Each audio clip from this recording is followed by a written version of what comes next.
Hello, I'm Simon. Welcome to my workshop. In this video I'm going to be reorganising an area of the workshop you don't normally see so that I have a bit more space for new tools. Let's get tinkering.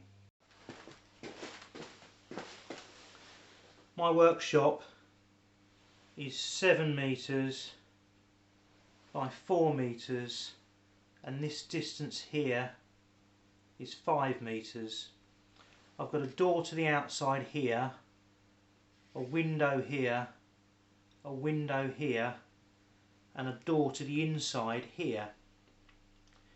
So this area here is a thoroughfare that needs to be kept clear. My 3D printer lives there with the lumber cart sitting next to it. My workmate sits anywhere where we can fit it, normally there. And then I have 3 bicycles. These fit along here, normally stacked up as neatly as I can, but not always that neatly, like this. And then my bin sits there. For such a large area, I don't really have any space. I've got cupboards here, wall cabinets here and here, and then my fold-out workbench. When I'm using my fold-out workbench, I normally have it there like that. So I'm quite strapped for space, even though for a UK workshop, home workshop, it's quite a large area. One of the things that I've done is I've given one of my bikes away to a friend. It's made the problem a bit smaller, and I thought that I could hang one of the bikes on the ceiling here like this. If I did that, I'd have to move this tall cupboard. That was the only problem. And I thought, well, if I did that, then I could put the other bike hung on the ceiling here like this. Now, I found that this bike here gets in the way of the thoroughfare. It doesn't really work. If I put it here like that, then it gets in the way. So that just wasn't working. And I found, even though they're proper bike suspension systems, they seemed a bit precarious, so I wasn't that happy with that. So first of all, I removed this cupboard and I put the bikes here like this. And then I thought, well, I could put the cupboard down here and the lumber cart there and the 3D printer there, and perhaps the bin there.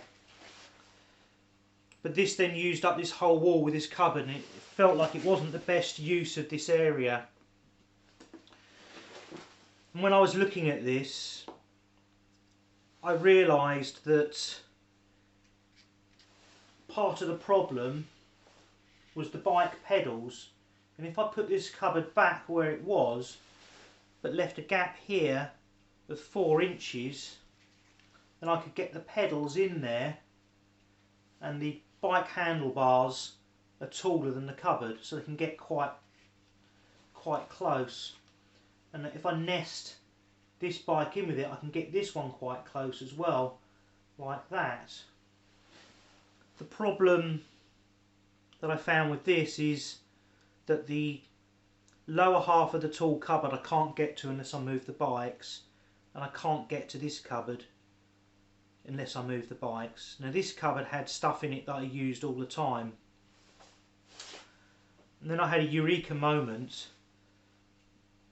If I just put all the paints and things that I don't use very often in the bottom cupboard that's obscured, and all of the varnishes and other stuff that I use more regularly in the top cupboard, then this means I won't need to move the bikes very often.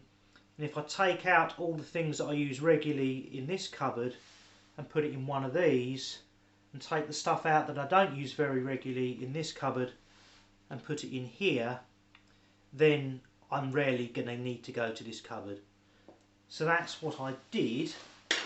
I then realised that actually if I put the lumber cart there, I could fit the 3D printer in next to it there, and I could put the bin in front of the 3D printer. It's easy to move, so it's not really a problem there like that. This has now opened up this whole space here, which I can now use either with my workbench, the workmates, or potentially for new tools. Well, I hope you enjoyed this video. I'm really pleased with how it eventually worked out, although it did take a number of attempts to get right. If you did, please leave a thumbs up, and if you haven't already, please subscribe, and I'll see you in the next video. Thanks for watching. If you like this video, why not subscribe by clicking my logo? It's free, and YouTube will add some of my videos to your feed. Thanks again for watching, and I'll see you soon.